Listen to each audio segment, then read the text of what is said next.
Find out பண்ண உடனே வந்து பார்த்தீங்கன்னா உலக நாடுகள் எல்லாமே வந்து அலறிட்டாங்க. அதுலேயும் நாசா வந்து வேர்த்துருச்சு. நாசா சைனா என்ன பண்ணாங்க அப்படின்னா 3 ஆர்டிஃபிஷியல் நிலாவை வந்து நாங்கள் ஸ்பேஸில் வைக்க போகிறோம் அப்படின்னு சொல்லிட்டு அதுக்கான வேலைகள்லாம் வந்து பண்ணிட்டு இருக்காங்க. எங்களுக்கு தெரியாத ஒரு விஷயம் எப்படி கண்டுபிடிச்சாங்க, இந்தியா எப்படி கண்டுபிடிச்சாங்க அப்படின்னு சொல்லிட்டு வேர்த்து போய் நிலாவில் எப்படி வந்து இந்த தண்ணி வந்து வந்துச்சு.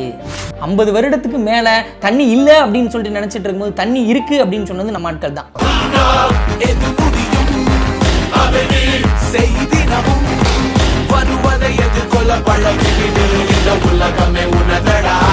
ஹாய், நான் ஆர்ஜே ஷாம். ஷாவை செலகுட்டீஸ் எப்படி இருக்கீங்க? நல்லா இருக்கீங்களா? ஸோ இன்னைக்கு நம்ம ஷாபுத்திரியில் எதை பற்றி பேச போகிறோம் அப்படின்னு வந்து கேட்டிங்கன்னா, நிலாவில் மழை பெய்யறதை பற்றி வந்து பேச போகிறோம். அதுவும் கீழே இருந்து மேலே வந்து பெய்யுது. ஸோ இதை வந்து நாசா வந்து ஃபைண்ட் அவுட் பண்ணியிருக்காங்க. இது நாசா ஃபைண்ட் அவுட் பண்ணுறதுக்கு இஸ்ரோ மிகப்பெரிய காரணமாக இருந்திருக்காங்க. விதை போட்டவங்களாம் இஸ்ரோ வந்து இருந்திருக்காங்க. இதை பற்றி எல்லாம் டீட்டெயில்டாக இந்த வீடியோவில் வந்து பார்க்க போகிறோம். சரிங்களா? ஃபஸ்ட்டு இஸ்ரோ அவங்க எப்படி விதை போட்டாங்க அப்படின்ற மேட்டர் வந்து பார்ப்போம். ஏன்னா நம்ம ஆட்கள் இல்லையா. 2008 இஸ்ரோ என்ன பண்ணாங்க, அக்டோபர் 22 சந்திராயன் 1 அப்படின்ற ஒன்றை வந்து என்ன பண்ணாங்க அப்படின்னா ஸ்ரீஹரிகோட்டாலேருந்து நிலாவுக்கு வந்து ரிசர்ச் பண்ணுறதுக்காக அனுப்பி வைக்கிறாங்க.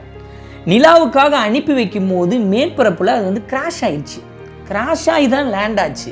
ஆனால் அப்படி லேண்ட் ஆனதும் கூட சந்திராயன் 1, ஏன்னா நிலாவில் வந்து தண்ணி இருக்கா இல்லை மினரல்ஸ் இருக்கா, அதுலேருந்து ஏதாவது ஃபைண்ட் அவுட் பண்ண முடியுமா அப்படின்றத பல வருடங்களாக வந்து ரிசர்ச் பண்ணிட்டு இருக்காங்க. அப்படி ரிசர்ச் பண்ணும்போது நமக்கு 14 நவம்பர் 2008 லேண்ட் ஆன அந்த சந்திராயன் 1 வந்து என்ன பண்ணியிருக்குன்னா நிலாவில் நீர் இருக்குது அப்படின்ற ஒரு விஷயத்தை ஃபைண்ட் அவுட் பண்ணாங்க. ஃபைண்ட் அவுட் பண்ண உடனே வந்து பார்த்தீங்கன்னா உலக நாடுகள் எல்லாமே வந்து அலறிட்டாங்க. அதுலேயும் நாசா வந்து வேர்த்துருச்சு. நாசாக்கு ஏன் அப்படின்னு வந்து கேட்டிங்கன்னா, நாசா இது வரைக்கும் ஒரு 32 மிஷன் வந்து பண்ணியிருக்காங்க நிலாவுக்கு.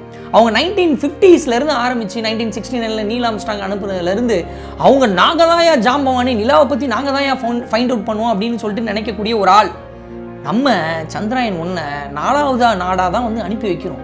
இவ்வளோ நாள் நாங்கள் கஷ்டப்பட்டு ரிசர்ச் பண்ணிகிட்டு இருக்கோம். இந்த பாபா படத்தில் வந்து டெல்லி கணேஷ் சொல்லுவார் பார்த்தீங்களா, நான் வந்து 2 வேளை குளிக்கிறேன், 5 வேளை சாமி கும்பிட்றேன், எனக்கெல்லாம் பாபா வந்து தரிசனம் கொடுக்கல, உனக்கு எப்படி தரிசனம் கொடுத்தாரு அப்படின்ற மாதிரி இத்தனை வருடமாக 1950 நாங்கள் ரிசர்ச் பண்ணிட்டு இருக்கோம்.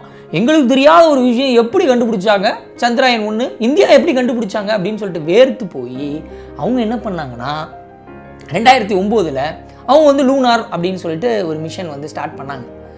அரவுண்ட் அதுக்கு முன்னாடி 25 தடவைக்கு மேலே வந்து மிஷன் வந்து கம்ப்ளீட் பண்ணியிருக்காங்க யூஎஸ். ஆனால் அவங்க நீர் இருக்குது அப்படின்ற ஒரு விஷயத்தை கண்டுபிடிக்கலை. இந்தியா கண்டுபிடிச்ச உடனே தாங்க முடியாமல் இவங்க அனுப்பி வச்சாங்க. அனுப்பி வச்சுட்டு நம்மளோட தயவோட தான், சந்திராயன் 1 சப்போர்ட்டோட தான் என்ன பண்ணாங்க அப்படின்னா நீர் இருக்குது அப்படின்ற ஒரு விஷயத்தை கண்டுபிடிச்சாங்க. நீர் அப்படின்றது உறைந்த நீர். நிலாவினோட மேற்பரப்பில் நிறைய நீர்கள் இருக்குது, அது உறைந்த நீராக இருக்குது அப்படின்ற ஒரு விஷயத்தை வந்து கண்டுபிடிச்சாங்க. சரிங்களா? இப்படி கண்டுபிடிச்சாலும் வந்து அவங்களுக்கு தூக்கம் வரல. எப்படா நம்மளை விட வந்து இந்தியா வந்து இப்படி ஒரு விஷயத்தை கண்டுபிடிச்சிருக்கு அப்படின்னு சொல்லிட்டு உள்ளுக்குள்ளே வந்து அப்படியே ஸ்டொமக் ஃபெயில். ஏன் அப்படின்னா நிலாவை பற்றி ரிசர்ச் பண்ணுறது வந்து உலக நாடுகளே எப்பயுமே வந்து கவனித்து வந்து பார்ப்பாங்க. நிலாவில் நாங்கள் தான் ஃபஸ்ட்டு வந்து போனோம், நீல் ஆம்ஸ்ட்ராங் தான் ஃபஸ்ட்டு போனார் அப்படின்னு சொல்லிட்டு அமெரிக்கா சொல்லும். அதுக்கப்புறம் சைனா நாங்கள் தான் போனோம், இப்படியே வந்து நாங்கள் தான் அப்படின்னு சொல்லிட்டு அமெரிக்காவும் சைனாவும் நிறையா தடவை வந்து அவங்க வாக்குவாதம்லாம் வந்து பண்ணியிருக்காங்க. ஏன்னா அது ஒரு ப்ரைடு மூமெண்ட். அதுக்கப்புறம் இந்த பக்கம் எடுத்துக்கிட்டிங்கன்னா சைனா என்ன பண்ணாங்க அப்படின்னா 3 ஆர்டிஃபிஷியல் நிலாவை வந்து நாங்கள் ஸ்பேஸில் வைக்க போகிறோம் அப்படின்னு சொல்லிட்டு அதுக்கான வேலைகள்லாம் வந்து பண்ணிகிட்டு இருக்காங்க. அப்போ நிலாவில் ரிசர்ச் பண்ணி அதில் ஃபஸ்ட் டைமாக ஒரு விஷயம் சக்ஸஸ் பண்ணுறது பெரிய விஷயம். திடுதிப்புன்னு இந்தியா வந்தாங்க, சந்திராயன் 1 அனுப்புனாங்க, எப்படி அப்படி கண்டுபிடிச்சாங்க அப்படின்னு சொல்லிட்டு எல்லாரும் மூக்கில் வந்து கை வச்சாங்க. நம்ம நாசாக்கு வந்து எக்ஸ்ட்ரா வந்து ஸ்டொமக் ஃபெயிலிங் ஆச்சு.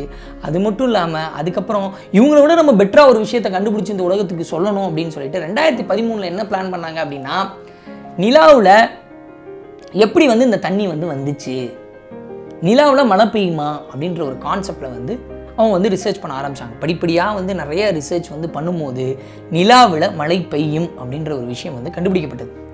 நிலாவில் வந்து மழை பெய்யும் அப்படின்றது எப்படி பெய்யும் அப்படின்னு வந்து பார்த்திங்கன்னா கீழேருந்து மேலே பெய்யும். அது எதனால அப்படின்ற ஒரு ரிசர்ச்சும் வந்து பண்ண ஆரம்பித்தாங்க. நிலாவில் மேகம் இல்லை, நிலாவில் வாயு இல்லை, அப்புறம் எப்படி மழை பெய்யுது அப்படின்ற ரிசர்ச்சும் வந்து பண்ண ஆரம்பித்தாங்க. இப்படி ஒட்டுமொத்தமாக வந்து ரிசர்ச் வந்து பண்ணும்போது என்ன விஷயம் வந்து தெரிய வந்தது அப்படின்னா நிலாவில் மழை வந்து மேகங்கள் மூலமாக வரலை. நிலாவில் மழை வந்து எப்படி ஏற்படுது அப்படின்னு வந்து பார்த்தீங்கன்னா அந்த வால் நட்சத்திரம்னு ஒன்று இருக்குது. அது வந்து பூமிக்குள்ளே உழுவும் போது என்ன ஆகும் அப்படின்னா சொயின்னு வந்து தூசியாக மாறி பூமியினுடைய புவியீர்ப்பு சக்தியினால் அப்படியே வந்து கடலில் போய் விழுந்துடும். அப்படி இருக்கும்போது இந்த விண்கற்கள் வந்து நிலாவில் போய் விழுகும்போது அங்கே கிராவிட்டி கிடையாது, வாயுக்கள் கிடையாது. அப்படிங்கும்போது என்ன ஆகுதுன்னா நிலாவினுடைய மேற்பரப்பில் போய் டம்முன்னு விழுந்து ஹீட் ஆகி அந்த நிலாவின் மேற்பரப்பில் இருக்கக்கூடிய உறைந்த தண்ணீர் இருக்குது பார்த்தீங்களா, அதை வந்து மழையாக வந்து மாற்றிடுது. அதனால தான் கீழேருந்து மேலே, அங்கே கிராவிட்டி இல்லாதனால மேலேருந்து கீழே விழாமல் கீழேருந்து மேலே வந்து வருது அப்படின்ற ஒரு விஷயத்தை வந்து கண்டுபிடிச்சிருக்கிறாங்க. அது மட்டும் இல்லாமல் இது வந்து எப்பயாவது ஏற்படும் அப்படின்னு சொல்லிட்டு நினச்சிட்டு இருந்தாங்க. இப்போது விண்கற்கள், ஸ்ட்ராங்கான விண்கற்கள் விழுகும் போது இது வந்து அடிக்கடி நடைபெறுகிறது அப்படின்ற ஒரு விஷயத்தையும் நாசா வந்து கண்டுபிடிச்சிருக்கிறாங்க. நாசா இந்த விஷயத்தை கண்டுபிடிக்கிறதுக்கு விதை போட்டது யார் அப்படின்னு வந்து பார்த்தீங்கன்னா, 50 வருடத்துக்கு மேலே தண்ணி இல்லை அப்படின்னு சொல்லிட்டு நினச்சிட்டு இருக்கும்போது தண்ணி இருக்குது அப்படின்னு சொன்னது நம்ம ஆட்கள் தான். சரி, ஓகே. இந்த வீடியோ மூலிமா நம்ம என்ன சொல்ல போகிறோம் அப்படின்னு வந்து பார்த்தீங்கன்னா, ஃபஸ்ட்டு தண்ணி இல்லை அப்படின்னு சொன்னாங்க, அப்புறம் தண்ணி இருக்குது அப்படின்னு சொன்னாங்க, மழை இல்லை நிலாவில் அப்படின்னு வந்து சொன்னாங்க, அதுக்கப்புறம் நிலாவில் மழை இருக்குது அப்படின்னு வந்து சொன்னாங்க. சரிங்களா? அதே மாதிரி 6 மாதத்துக்கு முன்னாடியோ 2 மாதத்துக்கு முன்னாடியோ 1 வருஷத்துக்கு முன்னாடியோ 2 வருஷத்துக்கு முன்னாடியோ நம்ம அக்கா கூடையோ இல்லை நம்ம தங்கச்சியோடையோ இல்லை நம்ம அண்ணனோடையோ இல்லை நம்ம ஃப்ரெண்டோடையோ இல்லை நம்ம சித்தப்பா மாமாக்களோடையோ அவங்களுக்கு நம்ம மேலே அன்பு இல்லை அப்படின்னு நினச்சி நம்ம சண்டை போட்டிருப்போம். ஆனால் இன்னைக்கு அவங்களுக்கு நம்ம மேலே அன்பு இருக்குது அப்படின்னு சொல்லிட்டு நம்ம ஏன் ஓப்பன் அப் ஆகி பேசக்கூடாது? அன்னைக்கு ஒரு பெர்செப்ஷனில் வந்து சயின்டிஸ்ட் வந்து தண்ணி இல்லை அப்படின்னு வந்து சொல்கிறாங்க, இன்னைக்கு வந்து ரிசர்ச் பண்ணி தண்ணி இருக்குன்னு சொல்கிறாங்க. அதே மாதிரி அன்னைக்கு ஏதோ ஒரு சூழ்நிலையில் அன்பு இல்லாமல் வந்து சண்டை நடந்திருக்கலாம், வாக்குவாதம் நடந்திருக்கலாம், அடிதடி கூட நடந்திருக்கலாம். இன்னைக்கு ஏன் வந்து அது மாறி இருக்கக்கூடாது? ஏன்னா ஒரே மாதிரி சூரியனையே நம்மளால் பார்க்க முடியாது. சூரியனே வெவ்வேறு மாதிரி இருக்கும்போது ஏன் வந்து அவங்களுடைய மைண்ட் செட் வந்து மாறி இருக்கக்கூடாது? நம்ம ஏன் வந்து அவங்கக்கிட்ட ஆளாக முன் வந்து ஓப்பன் அப் ஆகி பேசக்கூடாது? அவன் பேசுவான், நம்ம பேசுவான், அவன் இருக்க, இதை ஏன் வந்து நம்ம முதல்ல ஒரு ஸ்டெப் எடுத்து போய் பேசக்கூடாது? ஏண்டா ஷா, நிலாவில் ஆரம்பித்து என்னடா அன்புல போய் முடிக்கிற? நிலாவுக்கும் அன்புக்கும் என்னடா சம்பந்தம் அப்படின்னு வந்து கேட்டிங்கன்னா, சின்ன வயசுலேருந்து நிலாவுக்கும் அன்புக்கும் நிறையா சம்பந்தம் இருக்குது. நிலாவை காட்டி தான் நம்ம அம்மா வந்து நமக்கு சோறு விட்டுச்சு. நம்ம லவ் பண்ணுற பொண்ணை வந்து நிலாவோட தான் வந்து கம்பேர் பண்ணோம். மொட்டை மாடியில் குடும்பத்தோடு உட்காந்து நிலாவை பார்த்துக்கிட்டே தான் வந்து கூட்டாஞ்சோறு சாப்பிட்டோம். அப்போ நிலாவுக்கும் அன்புக்கும் நிறைய சம்மந்தம் இருக்குது. அதனால தான் நிலாவை பற்றி சொல்லும்போது நிலாவிலேருந்து ஆரம்பித்து அன்புல முடித்தேன் நான். நிச்சயமாக இந்த வீடியோ உலகத்தில் ஏதோ மூலையில் இருக்கக்கூடிய பொண்ணோடையோ பையனோடையோ திருநங்கையினுடையோ வாழ்க்கையை மாற்றோம் அப்படின்னு சொல்லிட்டு நான் நம்புகிறேன். நீங்கள் யார் கூட பேசணும்னு நினைக்கிறீங்க? Thank you so much. உன்னை வென்று உலகை வெல்ல வீறு கொண்டு வாமா. 1000 தாண்டி போனால் ஓடி